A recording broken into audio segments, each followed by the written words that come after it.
Live from New Delhi, you're watching the India Newshour, India's voice to the world, with me, Deepika, coming up in the next 1 hour.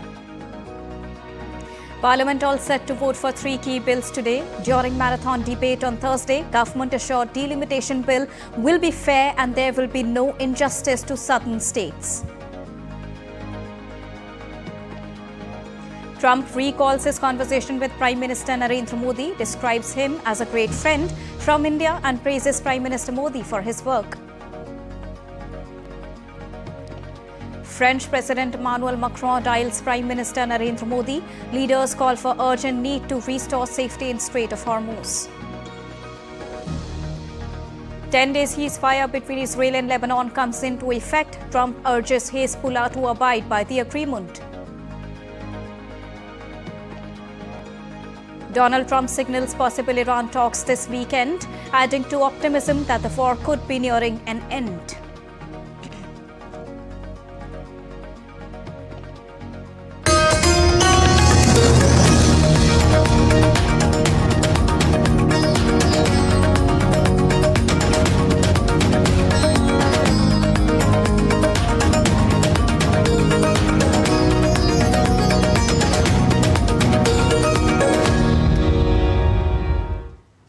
Good morning to all the viewers joining us at this morning broadcast. To begin with the latest from the Parliament, the Lok Sabha will vote today at 4 p.m. according to Indian Standard Time on 3 key legislations, including the Constitution 131st Amendment Bill 2026, following an extended debate during the ongoing special session of the Parliament.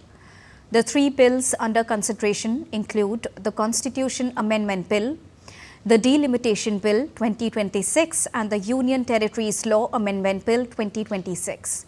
These legislations are aimed at operationalizing women's reservation and facilitating delimitation-related changes. The bills were introduced in the House on Thursday after the opposition demanded a division instead of a voice vote. The motion to introduce them was passed with 251 members voting in favour and 185 against out of 333 votes cast. The special session of the Parliament, convened from the 16th and will go on till the 18th of April, is focused on advancing amendments linked to the Nari Shakti Vandan Adhiniyam or Women Reservation Bill. On Thursday, Prime Minister Narendra Modi addressed the special sitting of the Lok Sabha, an extension of the budget session focusing on key amendments to the Women's Reservation Act, Nari Shakti Vandan Adhiniyam. He highlighted women's empowerment as a top priority as the 33% quota bill is being fast-tracked for implementation. Prime Minister also urged the parties to rise above politics, warning that women are closely watching the intent behind the move. Here's a report. Prime Minister Narendra Modi on Thursday addressed the special session of the Lok Sabha focusing on women's empowerment and political participation. He said women's participation in democracy is not just about numbers, but a commitment to democratic values, adding that empowerment is their right, not a favor.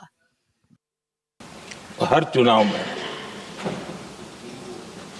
महिलाओं को मिलने वाले इस अधिकार का जिसने विरोध किया है, जिसने विरोध किया है, देश की महिलाओं ने उन्हें माफ नहीं किया है। उनका हाल बुरे से बुरा किया है कि 24 में सबने सहमति इसको पारित किया तो ये विषय ही नहीं रहा। अगर हम सब साथ में जाते हैं तो इतिहास गवाह है कि किसी एक के राजनीतिक पक्ष में नहीं जाएगा। Reasons for the Constitution Amendment Bill. September 2023, Parliament passed Women's Reservation Act, Nari Shakti Vandan Adhiniyam, provides 1/3 reservation for women in Lok Sabha and state assemblies. The Women's Reservation Bill or Nari Shakti Vandan Adhiniyam is back in focus, proposing 33% reservation for women in the Lok Sabha and state assemblies by 2029. Originally passed in 2023 with broad political consensus, the government is now working to accelerate its rollout. The government is now pushing to fast-track implementation through fresh constitutional amendments linked to delimitation and expansion of Lok Sabha seats. PM Modi stressed that the women's reservation law should not be politicized. He cautioned that women across the country are closely observing the intent behind these constitutional changes. आज पूरा देश और विशेष करके नारी शक्ति हमारे निर्णय तो देखेगी, लेकिन निर्णय से ज्यादा हमारी नीयत को देखेगी।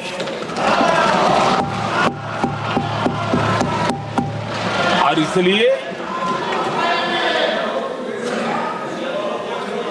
हमारी नीयत की खोट देश की नारी शक्ति कभी माफ नहीं करेगी। PM Modi offers guarantee. Women reservation bill won't do injustice to anyone. The message from Prime Minister Modi is clear. This is a moment beyond politics and one that could change the future of governance in India.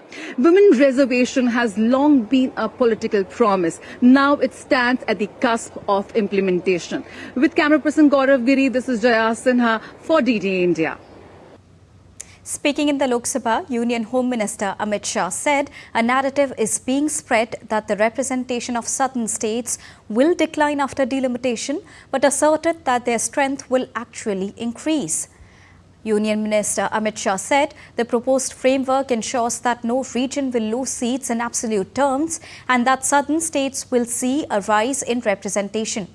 He added that the exercise is designed to maintain balance and fairness while accommodating changes in population. एक सबसे बड़ा narrative खड़ा किया जा रहा है, भ्रांति फैलाई जा रही है कि ये जो 3 विधेयक है, संविधान संशोधन विधेयक और 2 कानून डिलिमिटेशन का और संघ क्षेत्र के चुनाव के कानून में बदलाव, वो आने से दक्षिण की क्षमता लोकसभा में बहुत कम हो जाएगी। इसका प्रैक्टिकल इंटरप्रिटेशन कर कुछ चीजों को मैं बताना चाहता हूं। कर्नाटक राज्य में 543 के सदन में अभी 28 सीटें और सदन की 543 सीटों की संख्या के 5.15% कर्नाटक के सांसद यहां पर आते हैं। ये बिल पारित होने के बाद, संविधान संशोधन होने के बाद कर्नाटक की संख्या हो जाएगी 28 से बढ़कर 42 और प्रतिशत लोकसभा में 816 में हो जाएगा 5.14। तो जरा भी नुकसान कर्नाटक को नहीं होगा।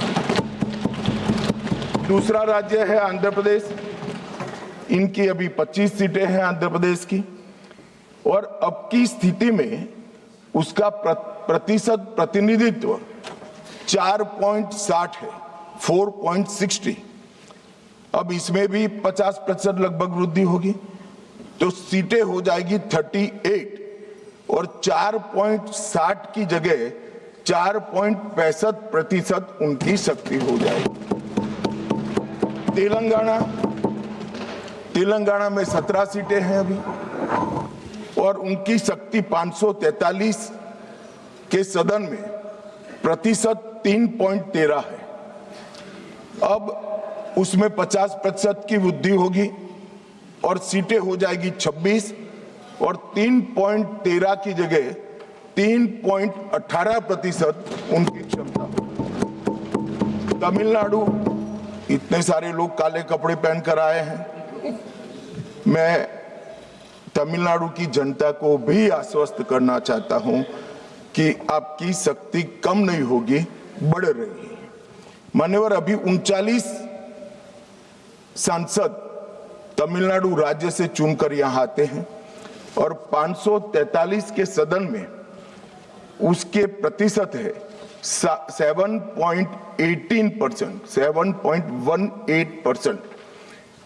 और अब 50% वृद्धि के बाद सांसद लगभग हो जाएंगे 59 और इनकी नए सदन में 816 के सदन में प्रतिशत में संख्या हो जाएगी 7.23।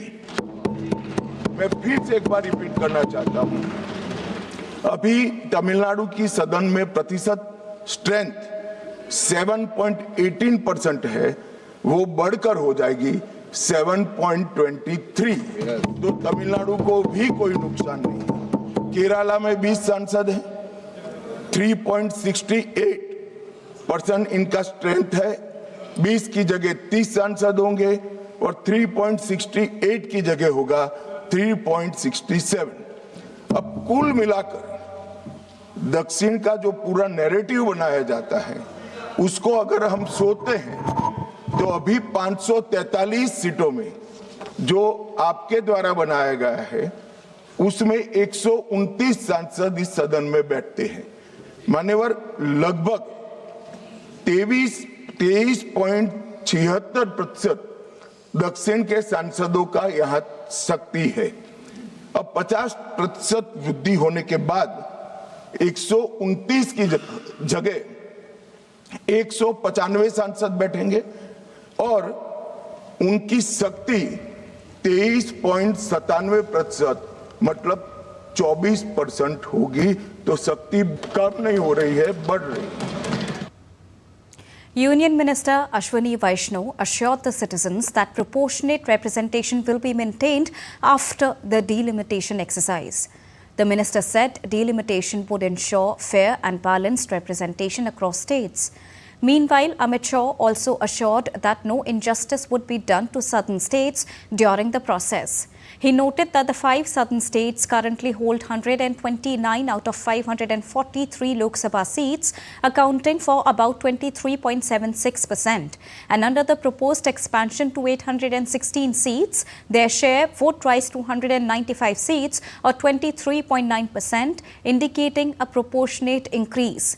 He added that a similar pattern is expected to hold true for each state individually. Parliamentary Affairs Minister Kiran Rijiju said 33% reservation for women in the Parliament and state assemblies is a historic step towards gender equality.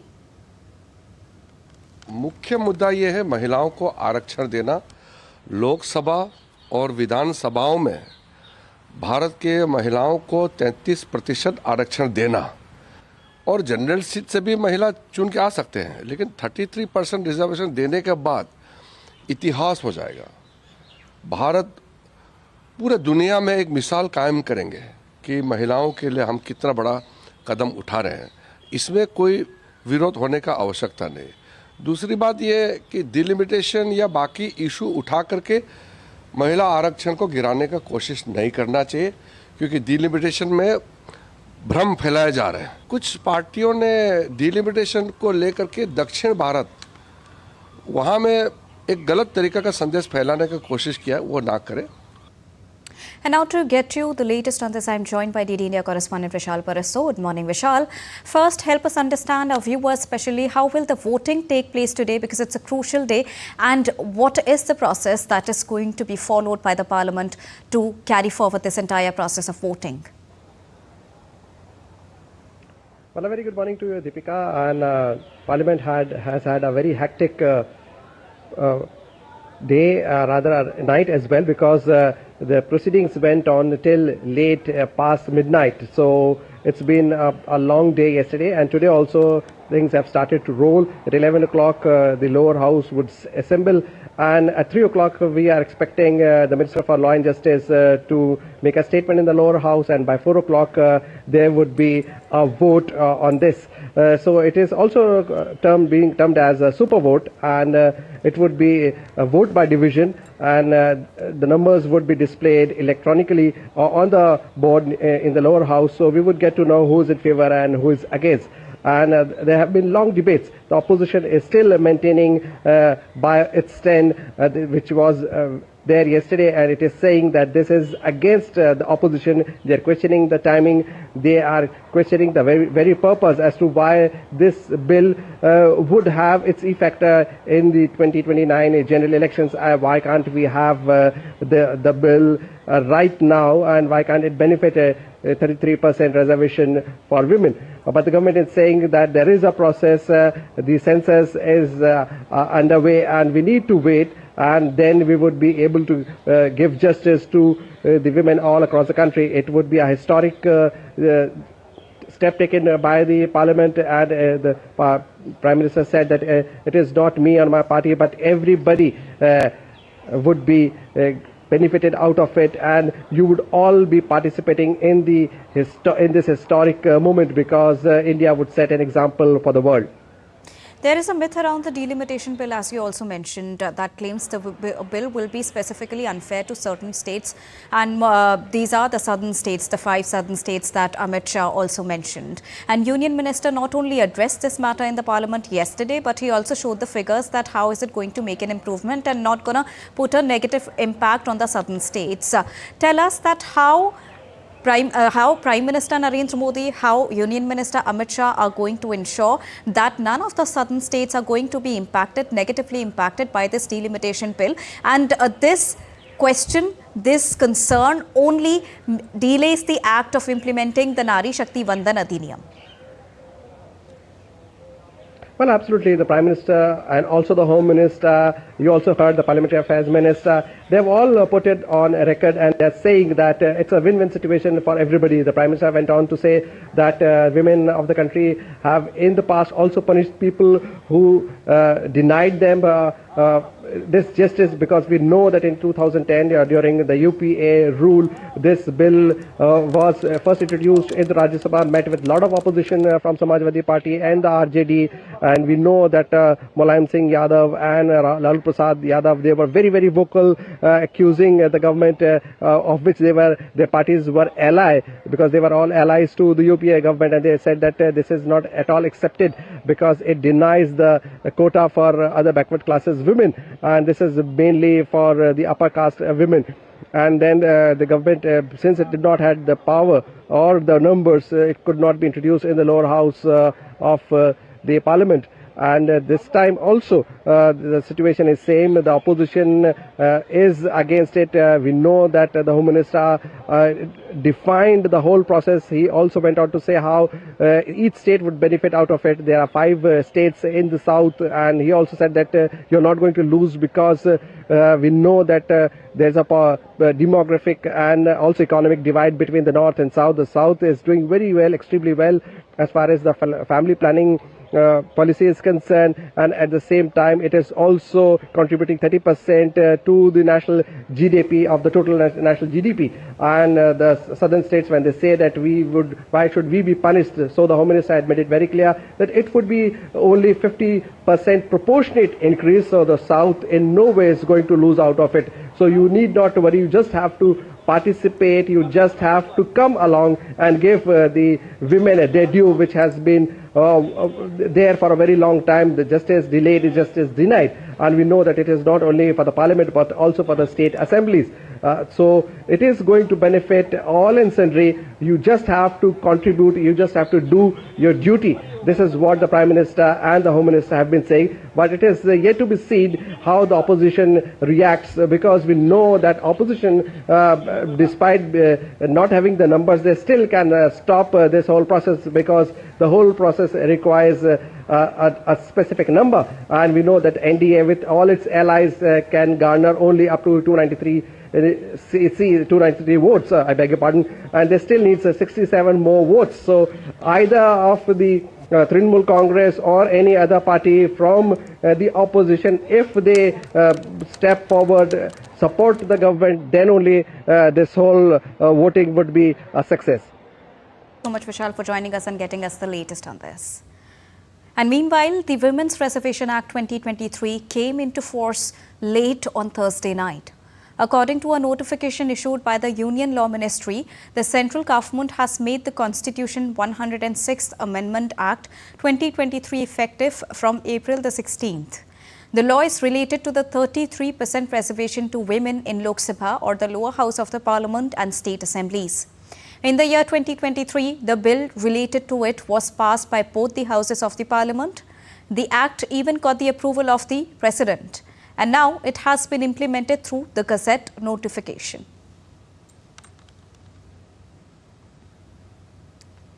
Time for a short break. We'll be right back.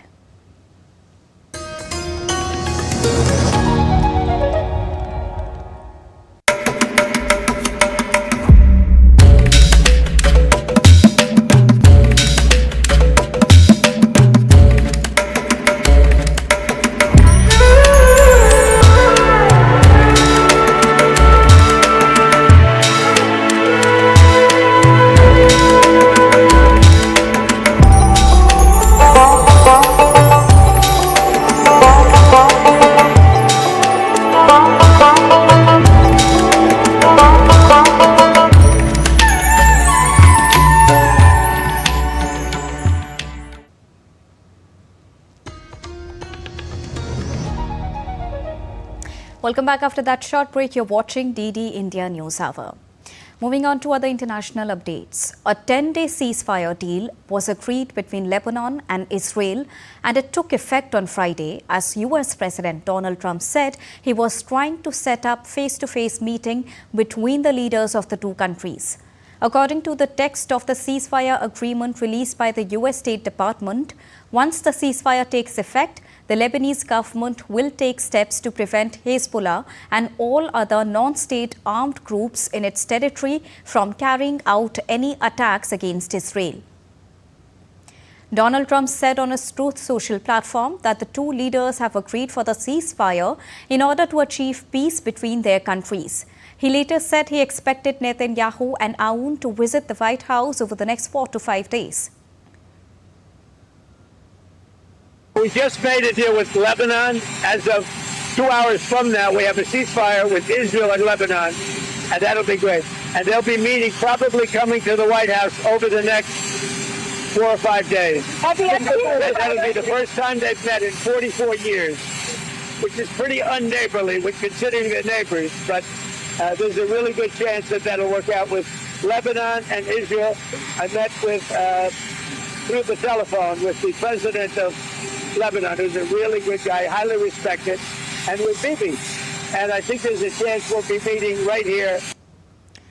Trump said Hezbollah was included in the ceasefire, but according to the US State Department, the truce committed Lebanon itself to dismantle the Iran-backed militant group.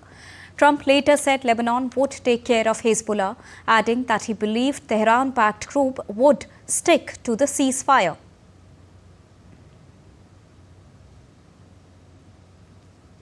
Israeli Prime Minister Benjamin Netanyahu said the 10-day ceasefire with Lebanon offered an opportunity for a historic peace agreement with Beirut, but insisted that the disarmament of Hezbollah group remained a precondition.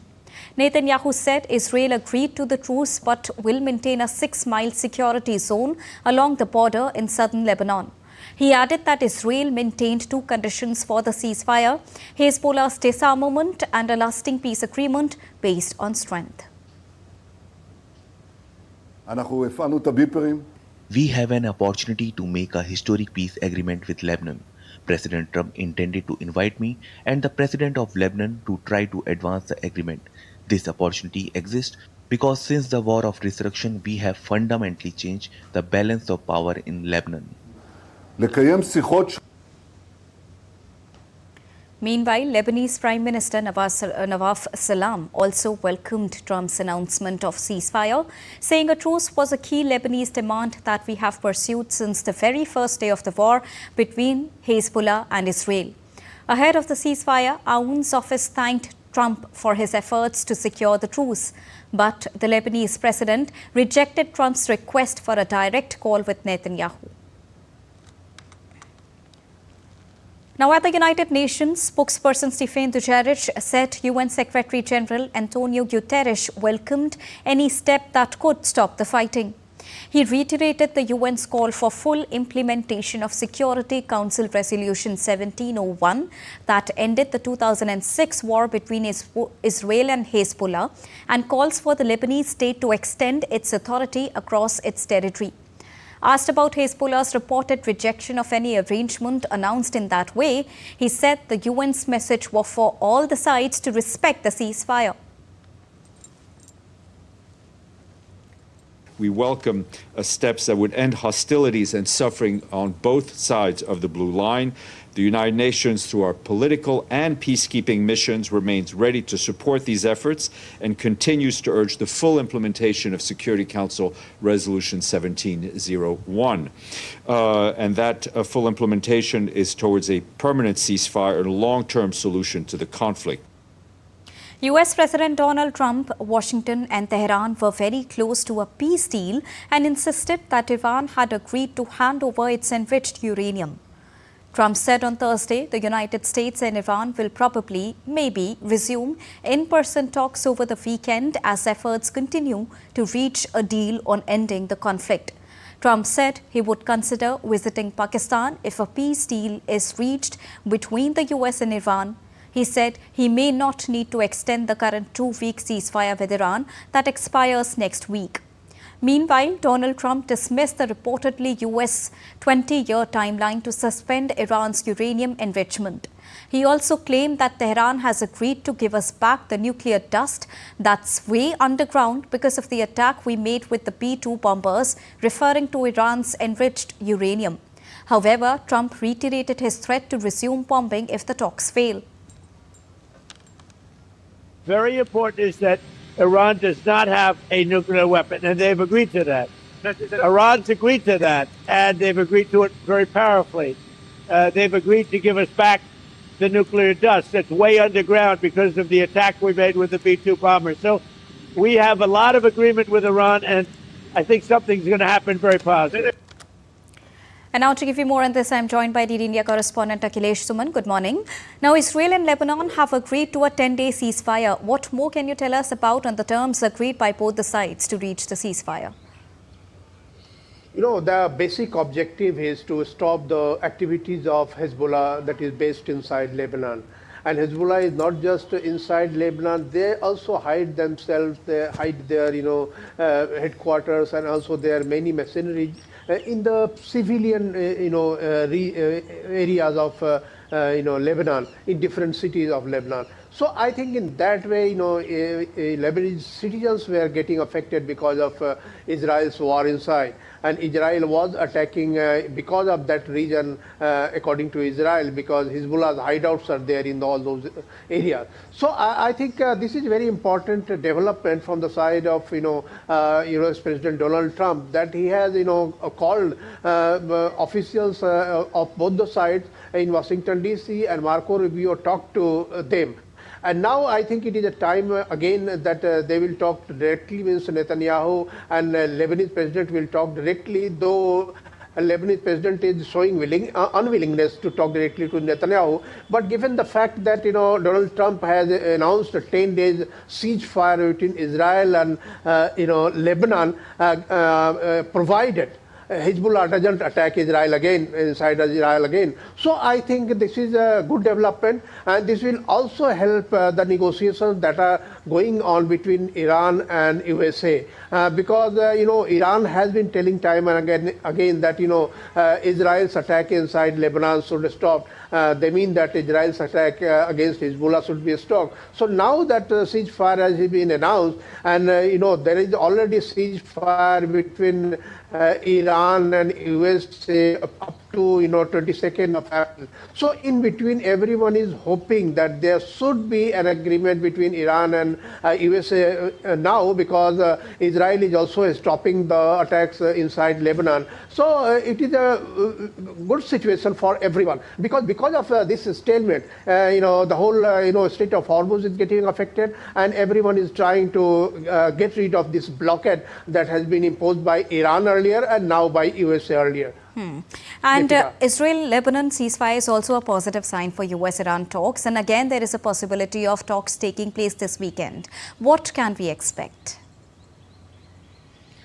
As far as the US-Iran talks are concerned, I think that there are going to be a good development on this front also, because Iran is also being persuaded by almost all countries of global south. Also, Europeans are persuading Iran.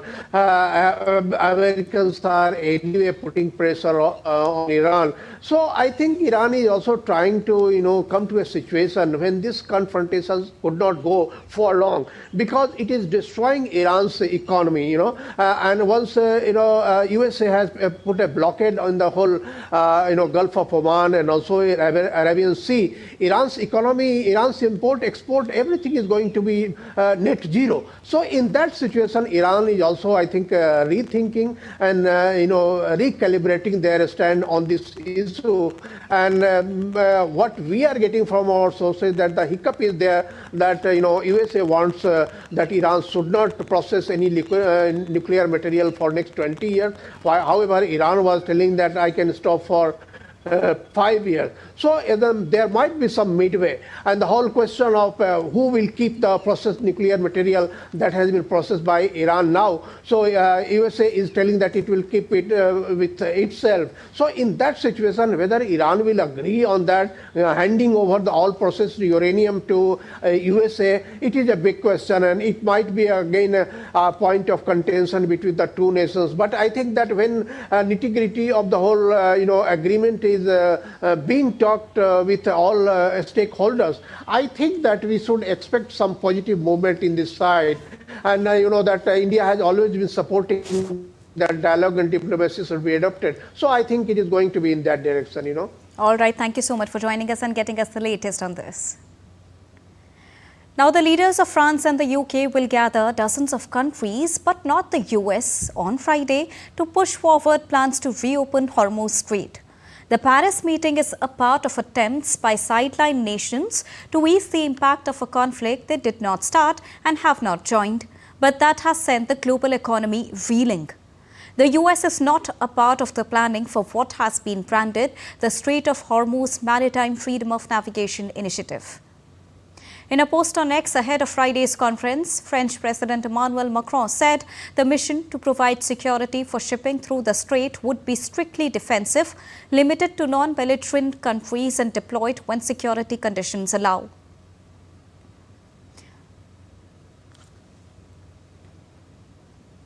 While before the meeting, Britain's Prime Minister Keir Starmer has said the unconditional and immediate reopening of the strait is a global responsibility and we need to act to get global energy and trade flowing freely again. He also accused Iran of holding the world's economy to ransom. The United States Central Command, or CENTCOM, on Thursday released a video purportedly showing a U.S. Navy sailor aboard a warship directing a merchant vessel to change the course. CENTCOM said the footage was recorded in the Gulf of Oman, located east of the Strait of Hormuz. The blockade targets ships entering or leaving Iranian ports, with U.S. forces directing the vessels to turn back as part of enforcement.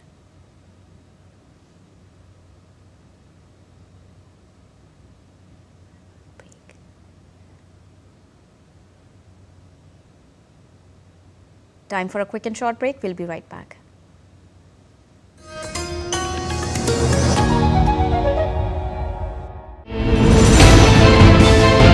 Geopolitics and trade deals. Economic challenges amid development. Hard work and the path to prosperity. It's the economy always. Between walkers, money is what money does and says. Supply creates its own demand. Between the bulls pulls and bears tears. When supply chains globalization and India rises to the podium, we'll get you centered with the Economic Brief at 8 p.m. every Thursday on DD India.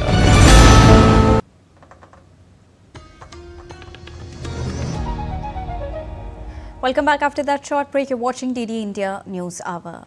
Now, speaking during the special parliament session which is ongoing, Union Home Minister Amit Shah said that a caste census will be conducted as part of the next national census exercise. His remarks came amid ongoing debates on representation, reservation and delimitation in the House. Amit Shah's statement assumes significance as several opposition parties have been demanding a caste-based enumeration. सरकार ने जाति की जनगणना करने का निर्णय ले चुकी है। जाति के साथ ही ये जनगणना हो रही है। माननीय सदस्य धर्मेंद्र यादव जी कह रहे हैं कि कॉलम नहीं है। उनको मालूम पड़ना चाहिए कि अभी घरों की गिनती हो रही है और घरों की कोई जाति नहीं होती है। समाजवादी पार्टी का चले तो घरों की भी जाति तय कर। India Census 2027 is a mammoth data collection exercise, and for the first time, the census has gone digital. In phase 1, after the successful self-enumeration period, field operations for the house listing and housing census are taking place. Enumerators will go door to door to collect essential data. More details in this report. The world's largest census exercise is underway in India. As part of Phase 1 of Census 2027, field operations for the house listing and housing census are taking place in 8 states and union territories of Andaman and Nicobar Islands, Goa, Karnataka, Lakshadweep, Mizoram, Odisha and Sikkim, along with the NDMC area and Delhi Cantonment Board in the National Capital Territory. House listing and housing census phase is carried out over a 30-day period from April 16 till May 15, 2026, during which trained enumerators will undertake house-to-house visits for data collection. Residents who have completed self-enumeration are requested to keep their generated self-enumeration ID ready and share the same with the enumerator during the field visit to complete the HLO process. Households that have not opted for self-enumeration will be covered during the physical house-to-house visit by enumerators. The census is being conducted using digital tools for the first time, while retaining the traditional door-to-door enumeration framework to ensure comprehensive and accurate coverage. During the field visits, enumerators will use a dedicated mobile application to collect data digitally to ensure higher accuracy and faster processing. Enumerators will collect information relating to housing conditions, household details, amenities available, and assets possessed by the households through a structured questionnaire comprising 33 notified questions. The HLO phase follows the conclusion of the 15-day self-enumeration period. The self-enumeration facility, introduced for the first time in census, has received an encouraging response from the public. As part of the digital approach adopted for Census 2027, so far around 12 lakh households have successfully availed self-enumeration facility through the official portal. In the next phase of rollout, the self-enumeration facility will commence from April 16 to April 30, 2026 in Andhra Pradesh, Arunachal Pradesh, Haryana, Chandigarh, Madhya Pradesh and Chhattisgarh. The corresponding house-to-house house listing operations in these states and UTs will be conducted from May 1st to May 30th, 2026. In Bihar, the 15-day self-enumeration period will commence from April 17, 2026 and continue till May 1st, 2026, followed by field operations from May 2nd to May 31st.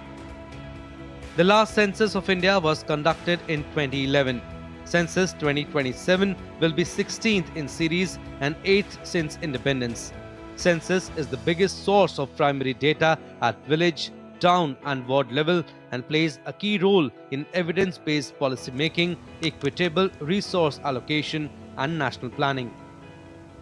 Bureau Report, DD India.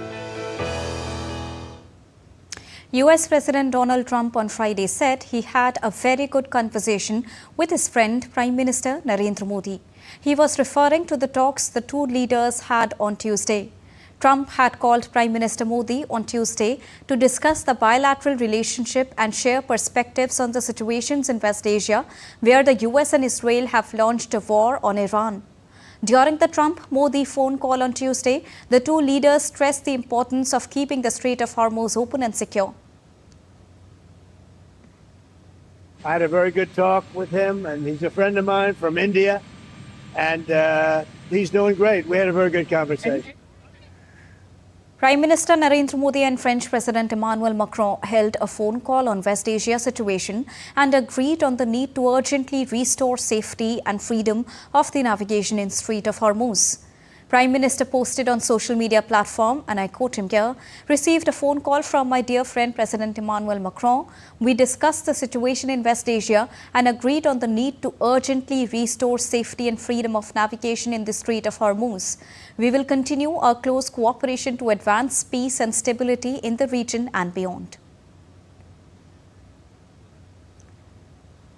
US President Donald Trump congratulated Taranjeet Singh Sandhu on his appointment as the Lieutenant Governor of Delhi, lauding the former ambassador's contribution to strengthening India-US ties and wishing him success in his new role. Former diplomat Taranjeet Singh Sandhu was sworn in as the Lieutenant Governor of Delhi on the 11th of March. He also served as India's ambassador to the United States from 2020 till 2024. India's permanent representative, Ambassador P. Harish, raised serious concerns over threats to commercial shipping in the Strait of Hormuz, urging immediate restoration of safe navigation while calling for restraint and de-escalation amid ongoing tensions in West Asia. Delivering India's statement at UNGA under the veto initiative on the situation in the Middle East, P. Harish stressed that maritime security remains critical for India's energy and economic interests. Since the outbreak of the conflict in Iran and the Gulf region on the 28th of February 2026, India had expressed deep concern and urged all states to exercise restraint, avoid escalation, and prioritize safety of civilians. We have urged all states to promote dialogue and diplomacy and de-escalation of tensions, and to purposefully address underlying issues. We have also called for respect of sovereignty and territorial integrity of all states. An aspect of particular concern for India, for its energy and economic security, relates to commercial shipping through the Strait of Hormuz. India has deplored the fact that commercial shipping was made a target of military attacks in this conflict. The precious lives of Indian seafarers aboard ships have been lost during the course of the conflict. We reiterate that the targeting of commercial shipping and endangering innocent civilian crew members or otherwise impeding the freedom of navigation and commerce in the Strait of Hormuz are unacceptable. International law in this regard must be fully respected. We strongly urge that safe and unimpeded freedom of navigation and global commerce through the Strait of Hormuz be restored at the earliest. Moving on. The Netherlands' world-famous tulip industry is finding new opportunities in India as demand grows for premium horticulture, landscaping and flower bulbs in the country's cooler regions. From Keukenhof, one of the world's most iconic spring gardens, DD India correspondent Mark Limburg reports on how this floral showcase also reflects a growing economic partnership between India and Netherlands. We are in the heart of the Netherlands, in the world-famous flower region, here at the Keukenhof in Lisse, one of the most iconic spring gardens in the world, where millions of tulips, hyacinths and daffodils bloom every year. But behind this beauty lies a global trade story, and India is increasingly becoming a part of it. The Netherlands has long been the global leader in flower bulbs, exporting high-quality tulips and ornament bulbs to markets around the world. India, with its growing interest in agriculture, landscaping and premium horticulture, is now an important destination in this exchange. From public gardens and luxury hotels to private estates and high-end urban landscaping projects, Dutch flower bulbs are finding fertile ground in India's cooler regions. For Dutch growers, India represents not only just a fast-growing market, but also a long-term partnership in knowledge sharing, climate adaptation, and in horticultural innovation. This is a new way of planting. And here in the Keukenhof, where centuries of Dutch expertise come together in color, design and precision, that partnership becomes visible in every flower bed. This is not only a celebration of spring, but also of a flourishing economic and cultural bridge between India and the Netherlands. Mark Limburg reporting for DD India from the Keukenhof, Lisse in the Netherlands. Vice President C.P. Radhakrishnan paid tribute to former Prime Minister Chandrasekhar on the occasion of his 100th birth anniversary in New Delhi. Vice President went to his memorial to pay respects. Chandrasekhar served as the Prime Minister from the 10th of November 1990 to the 21st of June 1991. He was born on the 17th of April 1927 in Uttar Pradesh. The socialist leader passed away in 2007 in New Delhi.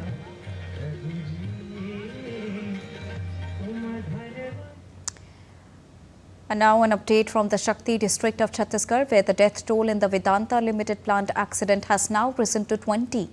Among the deceased, 4 are from Central Indian state itself, while the others belong to UP, Bihar, Jharkhand and West Bengal. A total of 36 people sustained burn injuries and 16 of the injured are currently undergoing treatment in different hospitals.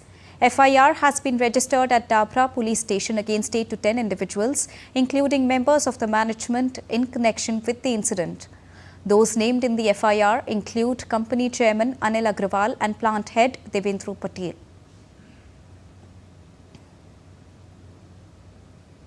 Preparations are in full swing in Uttarakhand ahead of the Char Dham Yatra beginning the 19th of April, with authorities gearing up for a massive influx of pilgrims. Security and crowd management have also been strengthened as lakhs of devotees are expected to visit the 4 sacred shrines during the annual pilgrimage. With the annual Char Dham Yatra set to begin from April 19th, the Haridwar District Administration in Uttarakhand is making elaborate arrangements to manage the large number of pilgrims expected from across the country. According to officials, several measures have been put in place to ensure a smooth experience, including setting up of a large number of registration counters for devotees. Additionally, steps are being taken to ensure that roadside eateries and hotels along the route are adequately stocked with LPG cylinders and better equipped to serve pilgrims. At the entry point of Char Dham Yatra, here we have set up 20 counters at Rishikul for offline registration. Along with the counters, all basic facilities have been provided for pilgrims. To manage traffic, road repair work and installation of signage is almost complete. We will work on improving facilities as the Yatra progresses. We are also providing LPG and PNG connections to hotels and eateries en route of the Yatra so that pilgrims do not face any inconvenience.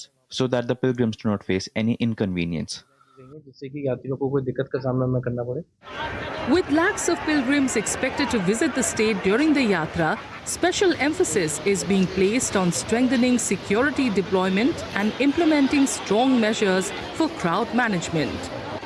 Haridwar police is fully geared up for the Char Dham Yatra. 7 temporary checkpoints have been set up along with 10 tourist police centers to guide and support pilgrims. In addition, 1 NDRF team with a strength of 35 personnel and 2 SDRF sub-teams will be deployed for water rescue operations. The entire area, especially around Har Ki Pauri, where a large number of pilgrims arrive, has been divided into zones, sectors and super zones. The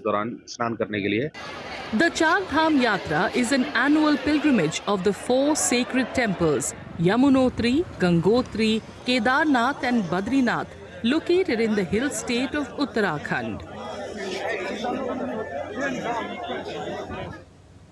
And now let's get you updates from the world of business. The S&P 500 and Nasdaq Composite rose slightly on Thursday, marking a second straight day of record closing highs as optimism grew that tensions in West Asia were easing. A temporary ceasefire between Israel and Lebanon, along with remarks from Donald Trump about potential US-Iran talks, lifted the sentiment. The S&P 500 gained 0.24%, Nasdaq rose 0.34%, and Dow Jones Industrial Average added 0.21%. Both indices hit intraday highs, with Nasdaq extending its winning streak to 12 sessions, which is its longest since 2009, as focus now shifts to earning.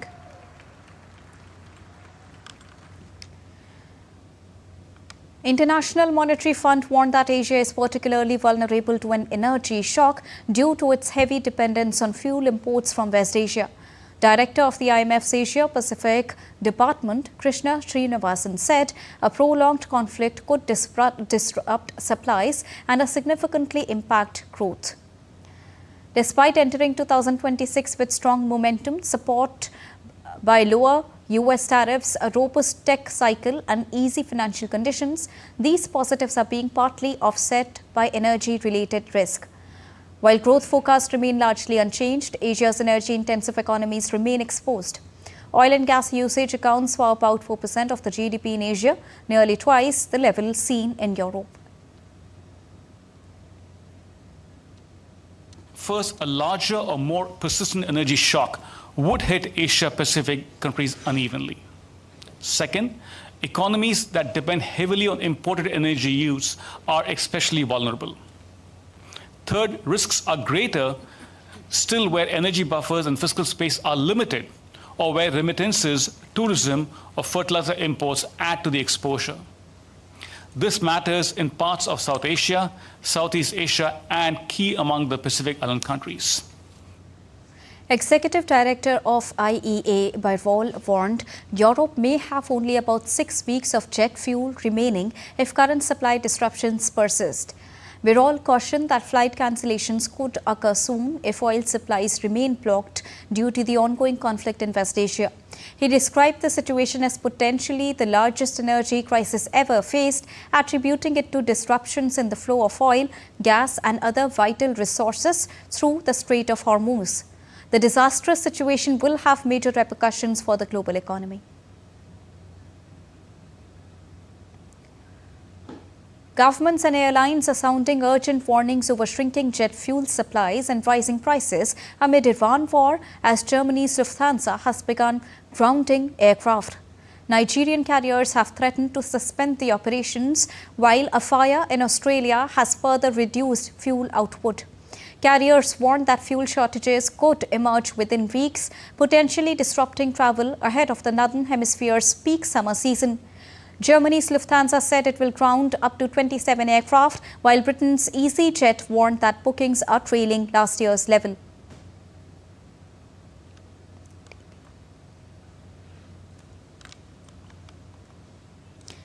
Time for a quick and short break. We'll be right back.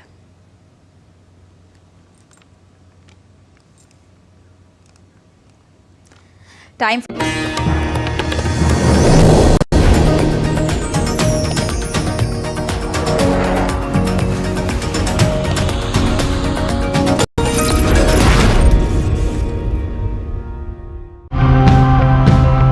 In a world where extreme weather, rising seas and resource shortages have become the new normal, living the climate-conscious way is no longer optional.